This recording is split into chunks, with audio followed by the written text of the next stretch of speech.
Boa tarde a todos do 8º ano, que é o professor Marcos de Geografia. Estou passando aqui, então, para a atividade desta semana, tá? Essa semana, então, tem atividade que vai estar relacionada ao conteúdo da semana passada, que falava sobre falava sobre vegetação, não, falava sobre hidrografia e relevo. E hoje, então, vegetação e clima, tá? Então, eu vou abrir aqui o textinho da aula. Tá? Então, a atividade ela envolve tanto a aula a semana passada quanto essa semana, tá? Então, estou abrindo aqui. Só carregar o arquivo. Tá. Então, aqui, ó. Então, América, clima e vegetação. Então, repetindo, né? Essa atividade da aula de hoje, ela pega tanto esse conteúdo clima e vegetação, quanto o relevo e hidrografia que foi passado na semana passada. Então, o clima, tá? O clima na América ele é variado, já que, na verdade, a América ela é bastante extensa, né? Então, nós temos o hemisfério norte e o hemisfério sul fazendo parte da América, né? E em grande porte isso, né? Já que do México para cima nós pegamos quase ali da parte... Quase não, pegamos da parte tropical até realmente a parte ártica do continente, tá? E aqui no sul a mesma coisa, da parte tropical ali da linha do Equador, vamos até quase lá o Ártico, na região da Patagônia, lá no sul da Argentina, e Chile. Então, aqui o clima, então, ele é variado por isso, tá? E ele se divide em 4 zonas climáticas. A América se divide em 4 zonas climáticas distintas e principais, que é o tropical, temperada, seca e fria. E estão distribuídas, então, conforme o relevo da região. As chuvas, então, elas são abundantes em parte da América do Sul, a gente já vai ver ali embaixo um pouco mais no texto sobre os rios voadores, com exceção das áreas desérticas, que ficam tanto no Peru quanto no Chile, e na Patagônia Argentina e no Nordeste brasileiro também, tá? Com características diferentes, mas há ali também regiões desérticas, né? Sem vegetação, por exemplo, né? O deserto do Atacama, no Chile, é uma das regiões mais secas do mundo. Então, olha só, então tem uma diversidade climática. E se nós olharmos ali, pegar só esses 2 casos, né? A Amazônia, altamente úmida, e pegamos ali a região do Atacama, no Chile, uma das regiões mais secas do mundo. Então, isso mostra a diversidade climática que existe no nosso continente. Isso, se eu pegar só, peguei 2 exemplos da América do Sul, e não tão distantes assim, né? Então, agora, colocar a América Central e a América do Norte, nós ampliamos ainda mais essa diversidade, mas repetindo, então, nós temos 4 zonas climáticas principais, que é a tropical, temperada, seca e fria. Quanto à vegetação, então, tá? A vegetação, então, se destaca, claro, a Amazônia, né, que é a floresta tropical mais úmida do mundo. Coloquei ali em cima até uma ilustração disso, né, onde nós olhamos aquele campo ali, né, aquela fotografia, aquela paisagem, enxergamos somente vegetação e o rio, né?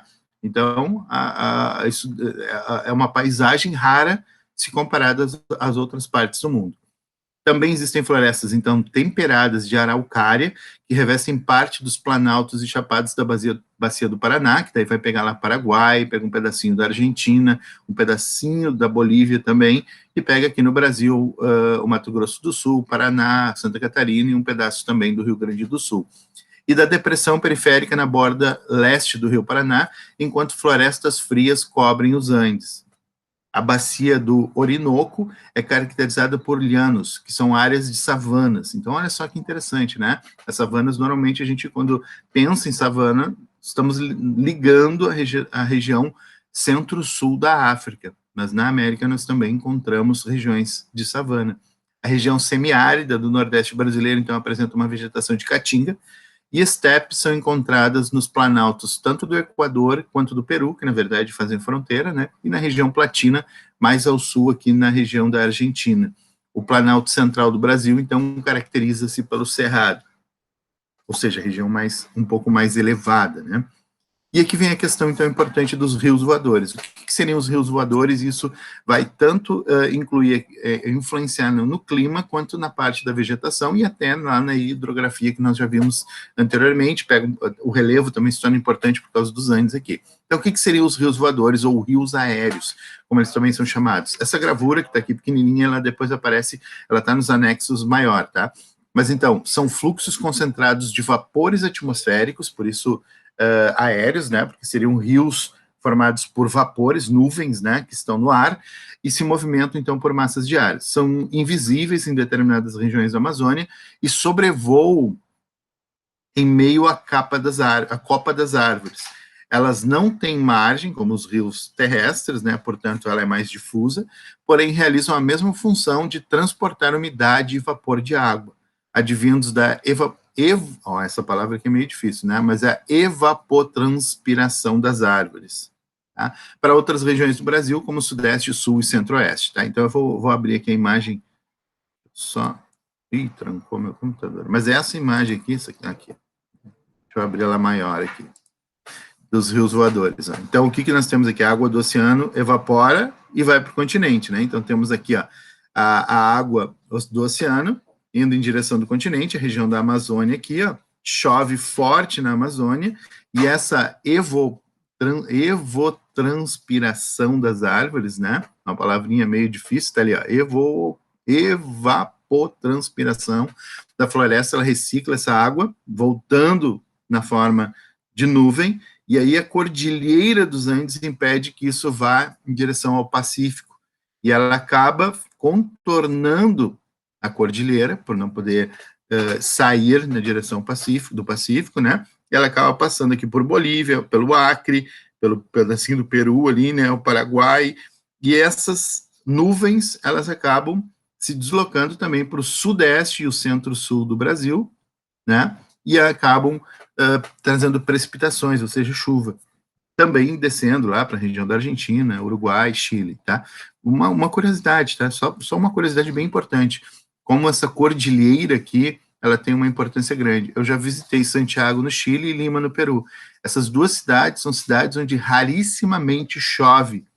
E Lima fica mais ou menos onde está o meu mouse aqui, não sei se dá para perceber ali onde está o mouse, mas fica do outro lado da cordilheira. E Santiago, que fica um pouco mais abaixo, mais ou menos, fica mais ou menos aqui assim, ó, onde está o meu mouse ali, perto do E, do continente ali, também do outro lado da cordilheira, inclusive de Santiago se enxerga a cordilheira, né, muito bonita a vista lá, se enxerga, claro, a cordilheira no fundo, né, de tão alto que ela é.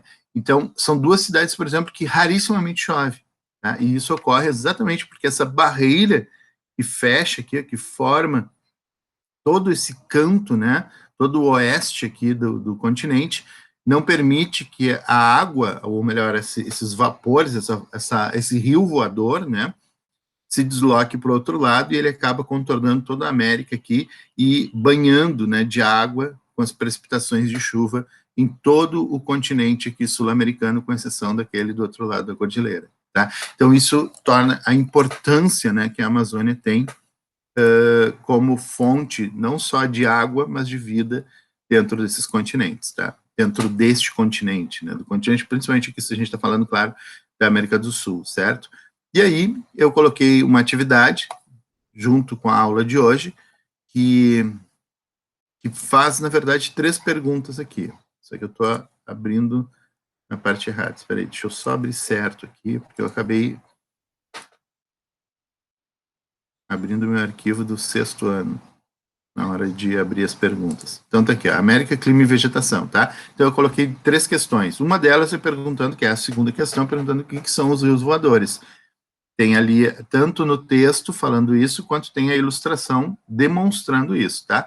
E depois tenho ali, tanto a número 1 quanto a número 3 pedem características. A primeira do relevo do continente americano e a número 3, características do continente, do relevo do continente americano, e a número 3 características da vegetação na América, tá?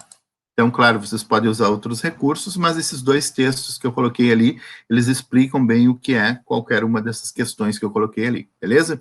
Então, a aula de hoje era isso. Na semana que vem nós retomamos. Boa semana a todos.